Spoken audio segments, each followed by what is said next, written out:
ইন্ডিয়ার ভাগ্য ভালো যে তাদের বিরুদ্ধে এখনো পশ্চিমা কিংবা আমেরিকার কুনজর পড়ে নাই। তারা এখনো এইরকম এজেন্ডা হাতে নেয় নাই যে আমরা ইন্ডিয়াকে সিরিয়া বানাই দিব, ইরাক বানাই দিব, লিবিয়ার মতো ছিন্ন বিচ্ছিন্ন বানাই দিব।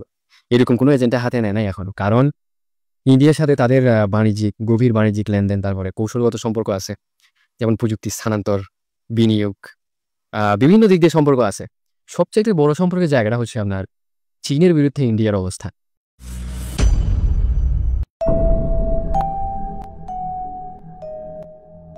যদিও ইদানিং ট্রাম্পের শুল্ক কাণ্ডের কারণে ইন্ডিয়া অনেকটা চীনের দিকে ঝুঁকিয়েছে, তবুও বিভিন্ন পরিসরে ইন্ডিয়া এবং আমেরিকা পশ্চিমাদের সাথে বিভিন্ন পরিসরে কৌশলগত মিত্রতা থাকার কারণে ইন্ডিয়া এবং আমেরিকার সম্পর্কের ভিত্তি যথেষ্ট ভালো।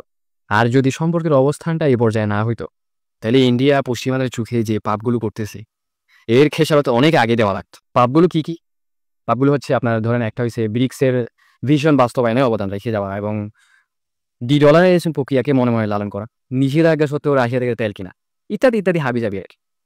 তখন এই পশ্চিমা সাংবাদিকেরা বলতো ইন্ডিয়ায় গণতন্ত্র বহু লুণ্ঠিত হচ্ছে, অতএব আমাদের ইন্ডিয়ায় গণতন্ত্র প্রতিষ্ঠায় ভূমিকা রাখতে হবে। তাদের সুরটা এরকম হয়ে যেত তখন। আর বড় বড় যারা জিও পলিটিক্স বিশারদ, তারা তখন তাদের কলামে এইভাবে লিখত।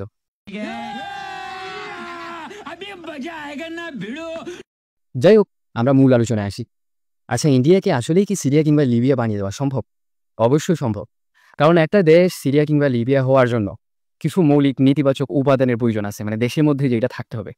ওই সব কয়টা মৌলিক উপাদান ইন্ডিয়াতে যথেষ্ট পরিমাণে আছে, বরঞ্চ আরো বেশি আছে। জাতিগত ধর্মীয় বিভাজন, উত্তেজিত জনগণ, তারপরে হচ্ছে আপনার অর্থনৈতিক বৈষম্য, বেকারত্ব, আর হইল যাই আপনার দুর্নীতিগ্রস্ত রাজনীতি, বিচারহীনতা, বিচ্ছিন্নতাবাদী সশস্ত্র সংগঠন। মানে কি নাই ইন্ডিয়াকে সিরিয়া কিংবা লিবিয়া বানিয়ে দেওয়ার যে উপাদানগুলো প্রয়োজন, এগুলো আর কি নাই? কি নাই? সব আছে।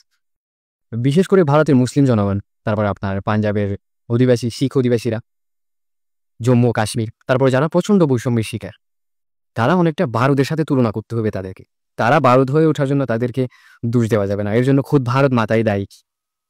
নোম চমস্কি তো চিনেন? নোম চমস্কি, যিনি বৈশ্বিক রাজনীতি, ভাষা জ্ঞানের অনেক বড় ব্যক্তিত্ব আর কি। তিনি একটা কথা বলছেন যে একটা দেশকে ধ্বংস করতে বোমা লাগে না, লাগে ওই দেশের নাগরিকের, মানে ওই দেশের এমন সব নাগরিক যারা ন্যায় বিচার থেকে বঞ্চিত।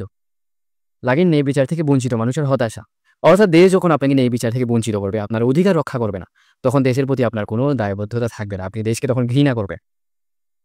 তো এইটাই আর কি, মানে কিভাবে ইন্ডিয়াকে গৃহযুদ্ধে লিপ্ত করে দেওয়া যায়। যারা বৈষম্যের শিকার, বঞ্চিত মানুষ, অধিকার বঞ্চিত মানুষ। এখন আপনি ৭৫ বছর ধরে নির্যাতিত, ইন্ডিয়ায় নির্যাতিত মুসলমানদের উপরে নোম চমস্কির এই কথাটা প্রয়োগ করেন, উক্তিটা প্রয়োগ করেন। একটা দেশকে ধ্বংস করতে বোমা লাগে না, লাগে ন্যায় বিচার থেকে বঞ্চিত মানুষের হতাশা। যাই হোক, ইন্ডিয়াকে সিরিয়া বানাই দেওয়ার জন্য শুধু একটু পৃষ্ঠপোষকতা দরকার, বহিরাগত পৃষ্ঠপোষকতা। এই পৃষ্ঠপোষকতা পাইলেই বাস হয়ে যাবে। পশ্চিমা এবং আমেরিকা ইন্ডিয়াকে তখনই সিরিয়া অথবা লিবিয়া বানাই দিবে যখন ইন্ডিয়ার গৃহযুদ্ধ তাদের স্বার্থ রক্ষা করবে।